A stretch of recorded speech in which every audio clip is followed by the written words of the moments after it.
Olá, caros alunos, sejam bem-vindos a mais uma aula de filosofia. E nesta semana nós iremos tratar sobre John Locke. Ele que nasceu em 1632 e morreu em 1704. É o pai do empirismo. Aqui apresentamos a vocês uma breve biografia do John Locke. Ele que foi filósofo, professor, ministro do comércio e, como eu falei anteriormente, é pai do empirismo e do liberalismo. As três principais obras do John Locke, que é Ensaios sobre o Entendimento Humano, 2 tratados do governo civil e Carta sobre a Tolerância. Então ele vai caminhar em 2 correntes, que é a teoria do conhecimento e depois a teoria política. O livro principal do Locke é o Ensaio sobre o Entendimento Humano, e no qual onde ele procura elaborar e elabora a sua teoria do conhecimento. E nessa teoria do conhecimento, ele busca saber qual é a essência, qual a origem e qual o alcance do conhecimento humano. Na aula anterior, sobre Descartes, e no PET 1 também, nós havíamos trabalhado sobre o racionalismo, que tem como principal pensador Descartes, que é a corrente em que diz que nós nascemos com ideias inatas, ideias que já habitam a nossa mente e que nosso processo de conhecimento apenas se dá pela racionalidade. E o empirismo, que nós vamos estudar agora com o seu principal expoente, que é o John Locke, que vai falar um pouco sobre a experiência sensível.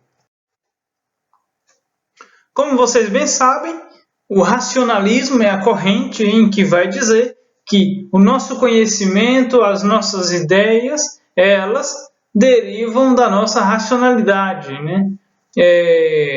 apenas da razão na nossa mente.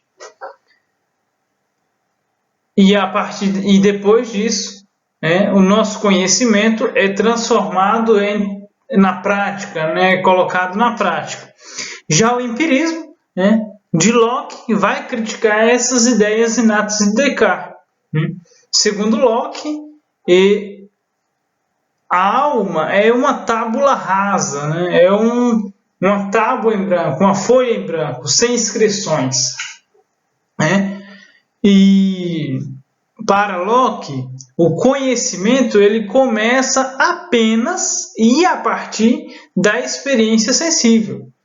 Para Locke, nós não conhecemos antes pela razão. O conhecimento se dá apenas quando nós tocamos, cheiramos, vemos, ouvimos algo que está à nossa frente, algo que nos é apresentado.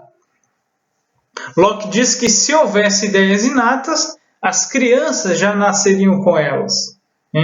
Ou seja, as crianças já seriam conhecedoras, sabedoras de tudo. Apenas chegaria o momento de colocar em prática. Não precisaria, vamos dizer, um processo educacional de mostrar, não precisaria a mãe ensinar, a família ensinar, que é isso, que é aquilo. Não precisaria ser apresentado a nada. Assim que a gente visse alguma coisa, a gente saberia o que é. Segundo Locke, não é assim. Nós conhecemos as coisas a partir do momento em que a gente se depara com ela. Depois, a ideia de Deus não se encontra em toda parte, pois há povos que não o conhecem, ou não o conhecem como ser perfeito. Então, aqui está um exemplo, né, de uma amostragem de como se dá o processo pelo empirismo. A alma é a tábula rasa, né, um papel em branco, uma tábua em branco, sem inscrições, sem nenhuma anotação. Nós vemos algo, no caso aqui a folha, por exemplo, e a partir da experiência, aquela experiência que nós temos é impressa no nosso cérebro, na nossa mente, e a partir daí nós elaboramos teorias, nós conhecemos, nós passamos a conhecer algo. Locke distingue duas fontes possíveis para as nossas ideias. Primeiro, ele diz que existe a sensação. São os estímulos que surgem a partir de estímulos externos, que resulta da modificação feita na mente por meio dos sentidos, que é o tato, o olfato, o paladar, a audição e a visão, os 5 sentidos humanos. E ele diz que há duas qualidades que podem produzir ideias em nós. E aí ele diz que eles chamam de qualidades primárias e qualidades secundárias. As qualidades primárias, elas são objetivas. Por existirem realmente nas coisas a solidez, a extensão, a configuração, o movimento, o repouso e o número. Ou seja, são coisas que o objeto que é nos apresentado, eles possuem, não varia de indivíduo, mas é do próprio objeto.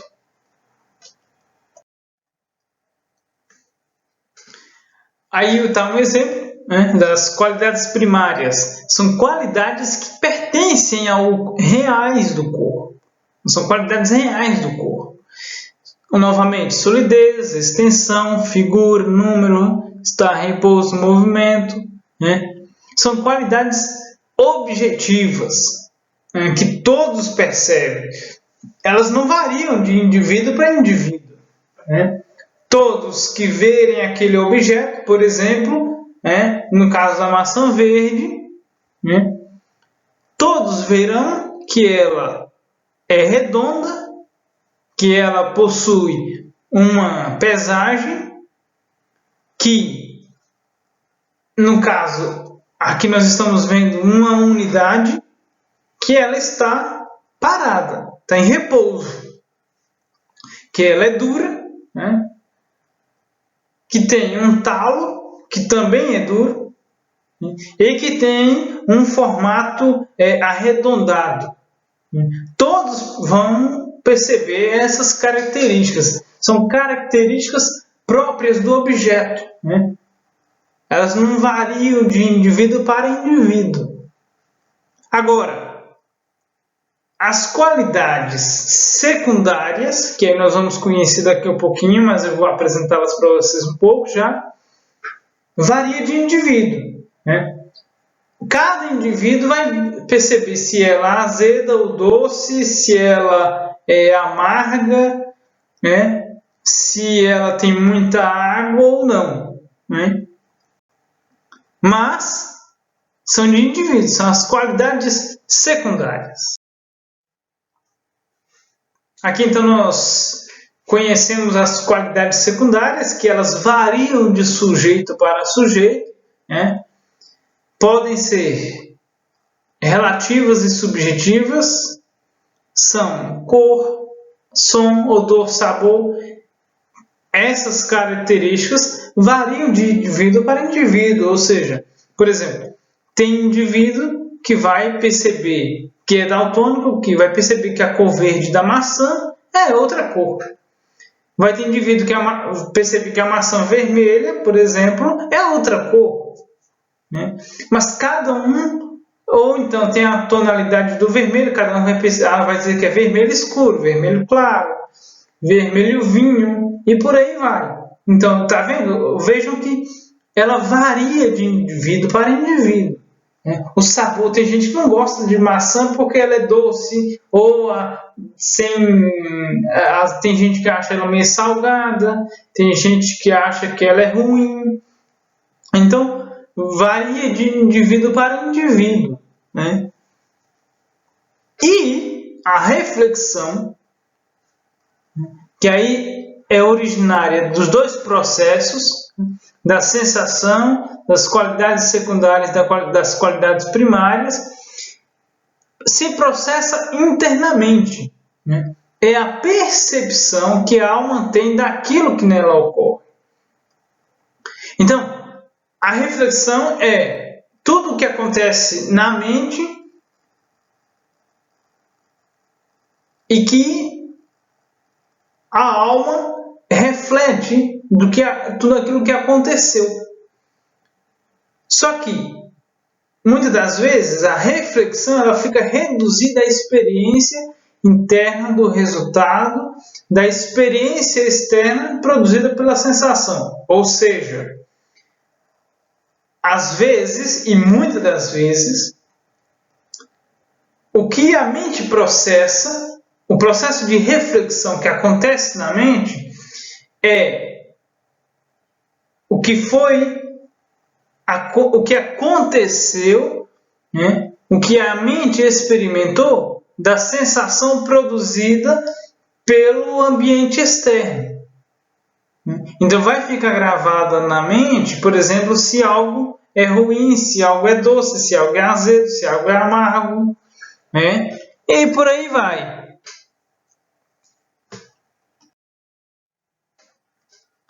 Então vejam, segundo Locke, nada pode existir na mente que não tenha passado antes pelos sentidos, né? As ideias surgem da experiência externa, né? Via sensação, qualidades primárias, qualidades secundárias, ou interna, via reflexão, né? Nós aprendemos algo pela experiência, né? E levamos isso até a nossa mente e a mente processa tudo aquilo que foi aprendido, conhecido pela experiência. E aí a gente vai, por exemplo, ficar gravado que qual é o cheiro do chocolate, qual é a cor da maçã, qual é a cor do chocolate, qual a cor de um pudim, o sabor de um pudim. Nós conhecemos, nós temos ideia pelas experiências, pelas sensações, e as ideias que nós temos, elas também surgem do processo de reflexão que nós fazemos daquilo, de acordo com aquilo que aprendemos no nosso dia a dia. Segundo Locke, então, a razão reúne as ideias, as coordena, compara, distingue, compõe, né? Ou seja, as ideias entram em conexão, né? Ou seja, quando nós sentimos o cheiro de algo, né, a razão ela se encarrega de recordar o cheiro daquilo, né, e daquilo que nos foi nos ensinado. Né? Se a gente vai saber um gosto amargo, vai perceber se é um chocolate, se vai buscar na memória, buscar vamos dizer assim, no arquivo das experiências que tivemos, o que aquela coisa é. Né? E aí elas produzem dois tipos de ideias. As ideias simples, que vêm da sensação e combinam-se entre si, e essas ideias simples, que combinam-se entre si através da sensação, elas formam as ideias complexas, que aí é a identidade, a existência, a substância, a causalidade, ou seja, as ideias complexas nós vamos categorizar, dizer daqui de onde veio, de que família aquilo se encaixa, que cor que ela é, que sabor que ela tem. Nós vamos dizer assim, criar um arquivo de coisas que nós aprendemos e conhecemos e quando a gente precisar de usá-los, estará na nossa memória. Quando a gente sentir o cheiro de álcool, né, a gente vai recordar do que seja, aonde nós comemos aquilo, aonde, em que situação ocorreu e de que aquilo é formado.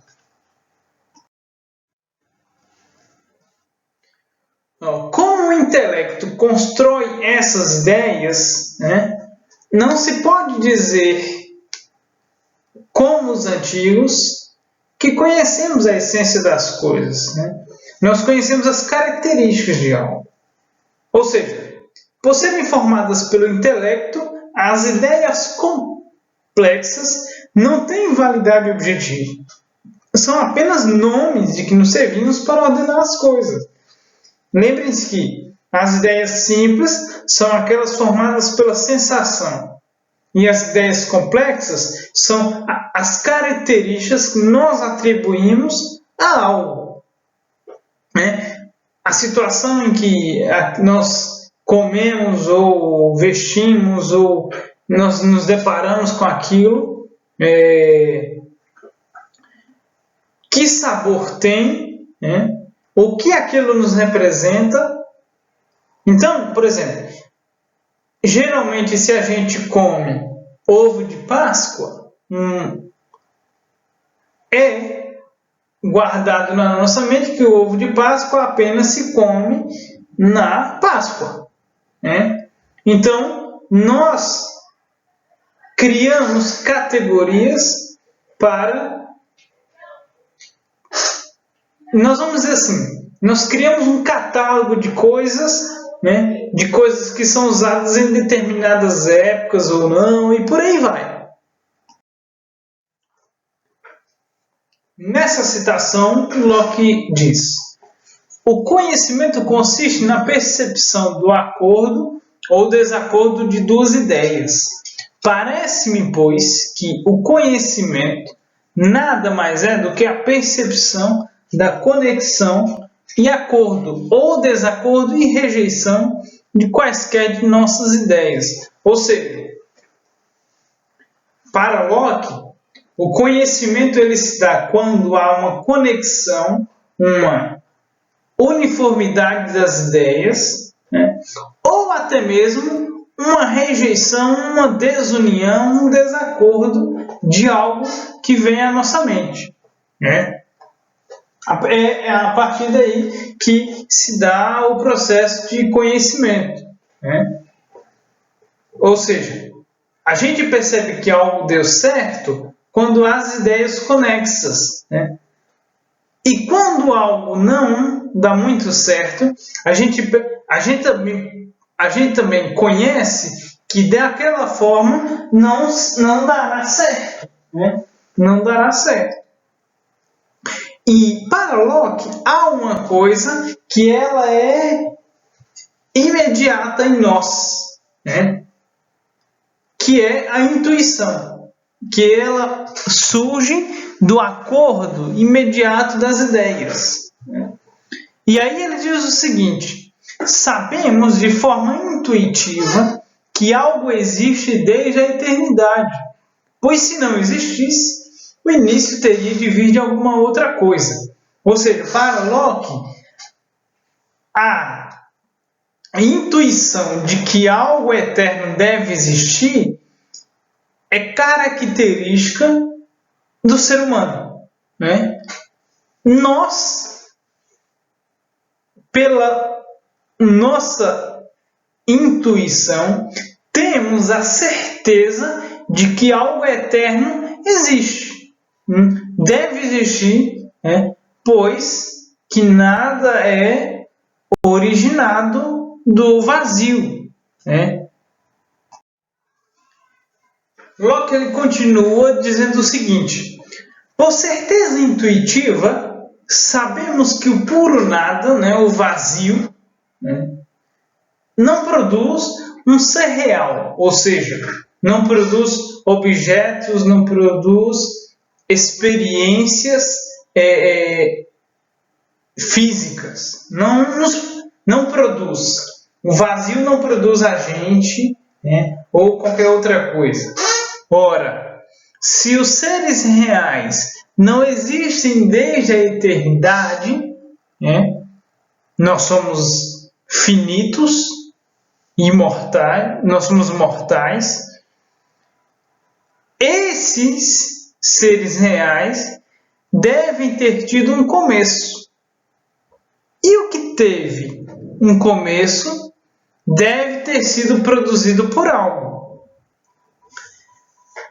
Dessa forma, então, né, se algo que é vazio, se o puro nada não produz um ser real, há que se concluir que deve existir algo eterno que deu origem a um começo. Deu origem a um começo e a algo real.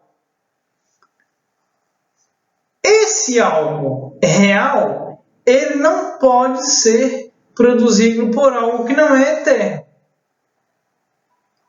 Então, supõe-se e conclui-se que essas coisas reais, né, existam porque algo que é eterno as criou. E se ele as criou algo que é real, então ele existe. E deve existir esse ser eterno, que Locke então denomina como Deus, né? E aí a gente sabe que é Deus, pela tradição cristã, é Deus que é onisciente, onipresente, é Ele que produz tudo. Todas as coisas vieram dele, mas Ele não veio de ninguém, Ele veio dele mesmo.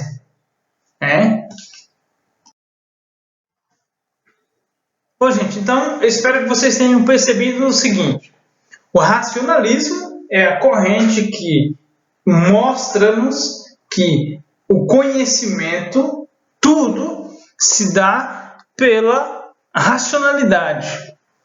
Nós conhecemos as coisas a partir e somente da racionalidade, da nossa mente. Já o que nós vimos agora, que é o empirismo com John Locke, nós percebemos que tudo se dá pela experiência. É a experiência que nós temos um contato com uma certa coisa. Esse contato, essa experiência que nós tivemos, ela se dirige ao nosso cérebro, à nossa mente, que aí Locke vai dizer que é a tábula rasa, né? Que não há nenhuma inscrição. A partir de lá, a partir dessa tábula rasa, há inscrições, há impressões, né, que nós tivemos pela experiência, e a partir dessa experiência e dessas impressões, nós vamos formular o conhecimento. Nós vamos formular ideias, nós vamos formular teorias. Então, o empirismo o conhecimento se dá apenas pela experiência. Para Locke não há ideias inatas. Locke vai criticar o racionalismo de Descartes. Bom, espero que tenha ajudado, espero que colaborem para que vocês respondam às atividades. Essa é a nossa última aula do PET 2. E para as próximas semanas nós iremos receber o PET 3. Então, espero que ajude. Se ficou com dúvida, não hesite em perguntar. Pergunte aos seus professores. É melhor aprender do que ficar com dúvida. Lembrando da frase do Confúcio: quando a gente pergunta, a gente pode ser bobo, tolo por 5 minutos.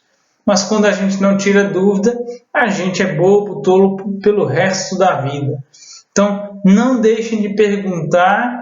Qualquer dúvida pode mandar e-mail, pode mandar no Google Sala de Aula, pela forma que você achar melhor entrar em contato para esclarecer a sua dúvida. Um grande abraço, até a próxima aula e bons estudos!